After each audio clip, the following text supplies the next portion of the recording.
Les amis, bonjour et bienvenue dans cette toute nouvelle vidéo. Aujourd'hui, on va analyser le Bitcoin, les points positifs, les points négatifs, les choses à surveiller.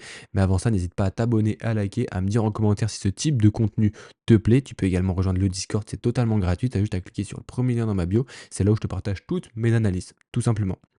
Bon, pour revenir sur le Bitcoin, comme tu peux le voir, des 2 dernières semaines, ou plutôt de la dernière semaine, on peut voir qu'on a eu quand même une sacrée explosion là qu'on connaît depuis tout simplement.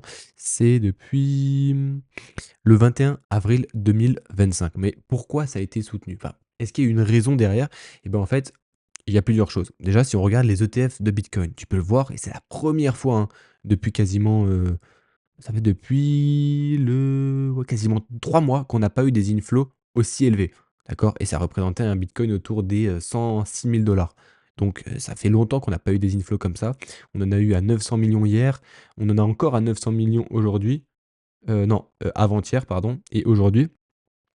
Et enfin bref, on voit qu'il y a une reprise, peut-être un réintéressement de la part de BlackRock pour acheter, du BTC. Donc ça, c'est intéressant, d'accord? C'est pas simplement, un prix qui monte, sans achat derrière, de grosses institutions, donc c'est intéressant.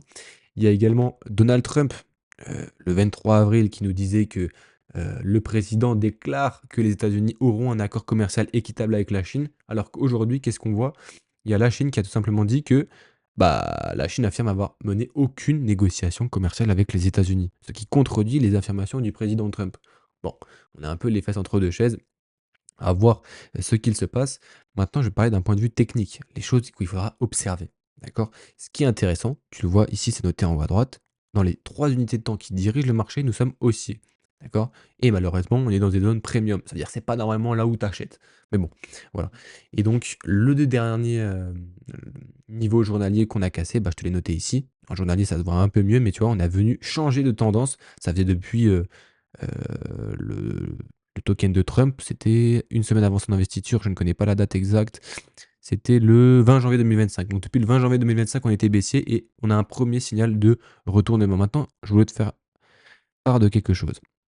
Je vais juste, hop, cacher tout ça. Ça, on n'a pas besoin de ces unités de temps là.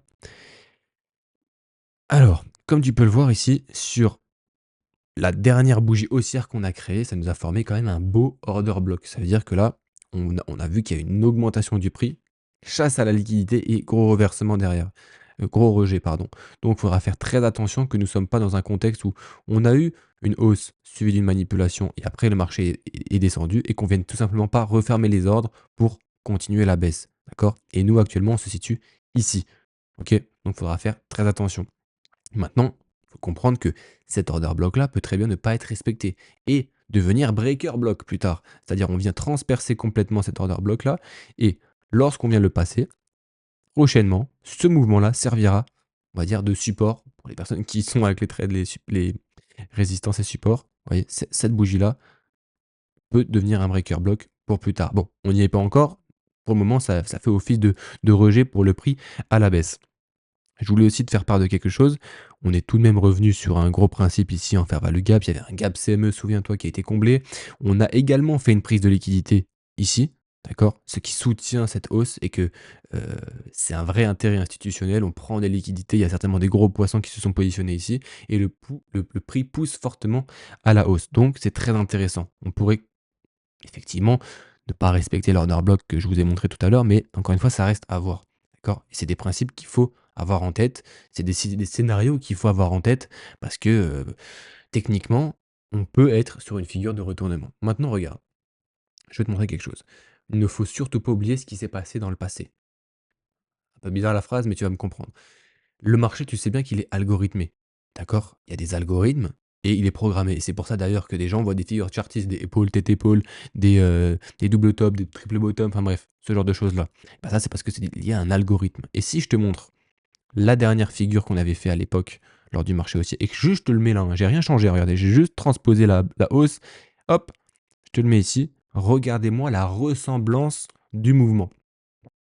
Bon, encore une fois, il y a je vais t'expliquer plus tard, il y a des choses qui sont un peu différentes, mais je voulais quand même te le partager. Je l'avais mis, hein, il y a 10 jours à peu près, sur le Discord quand on était, à peu près autour des 80 000. Je disais qu'on était probablement à l'époque, hein, quand tu regardais, nous, à l'époque, hop, on était comme ça. En fait, je disais que nous, aujourd'hui, quand on était autour des 80 000, on se situe ici à l'époque. D'accord? Et donc, on pouvait observer un mouvement. Bon, tu vois bien que ça part. Faut être attentif. Tu vois? Je pense que ce rejet-là, on l'aura. On aura certainement un retracement parce que, comme dit, hein, même pattern encore une fois ici, hein. Regardez la distribution qu'on a eue ici, c'est la même qu'on a eue là. D'accord? Et on revient sur le même principe, on referme des ordres, le marché repart à la baisse. Donc je pense qu'on aura ça. Déjà un petit mouvement de retracement à voir. Maintenant, ce qu'il faudra observer, c'est la réaction du prix au-dessus des 109 000 $.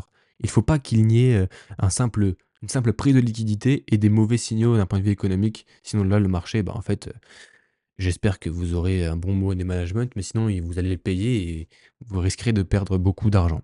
Donc voilà. Maintenant, pour les choses qui sont différentes par rapport à ce qu'on avait en 2021-2022 et aujourd'hui. À l'époque, quantitative easing, l'inflation qui part à la hausse, là, les banques centrales annonçaient qu'on allait commencer à augmenter les taux d'intérêt.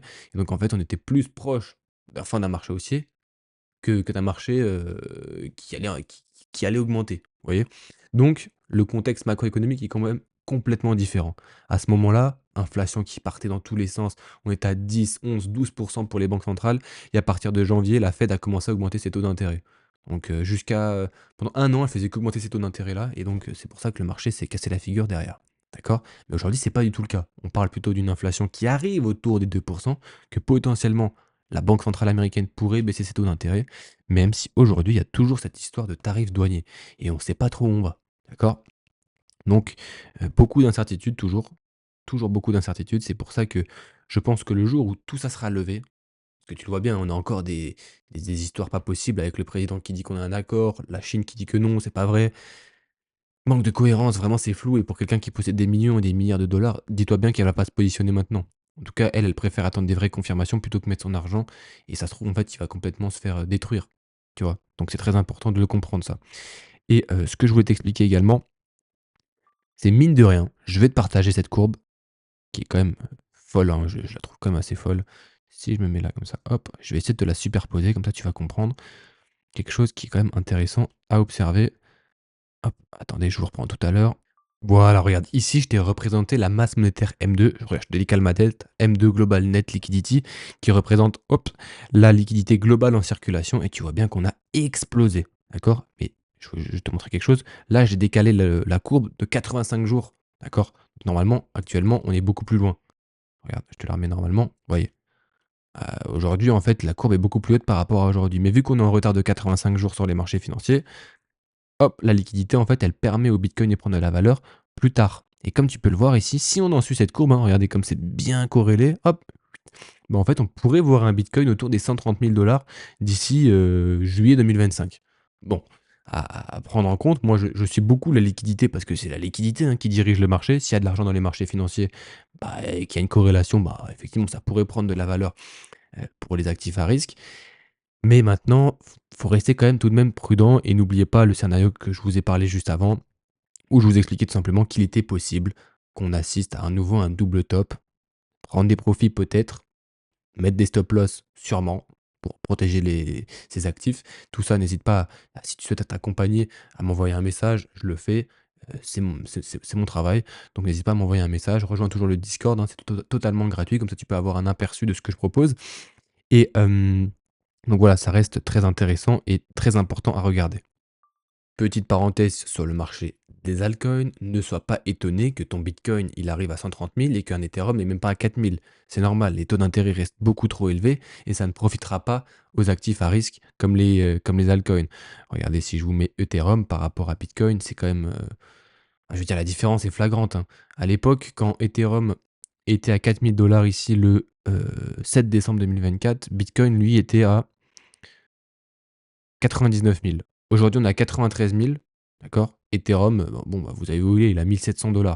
Il est loin d'être au niveau des 4 000 $. Donc, il y a encore beaucoup de chemin à faire pour que les altcoins surperforment le marché. Il faut également voir une baisse de la dominance du Bitcoin. Il faut que on ait un discours de Jérôme Powell qui soit rassurant, qui permette aux gens de prendre des risques. Et là, c'est pas encore le cas actuellement. Donc voilà. N'hésite pas à me dire voilà ce que tu as pensé de cette vidéo. N'hésite pas non plus encore à t'abonner, je le répète, mais c'est important, ça m'aide à me soutenir pour que je continue à vous proposer ce genre de contenu-là. Et on se retrouve pour une prochaine vidéo.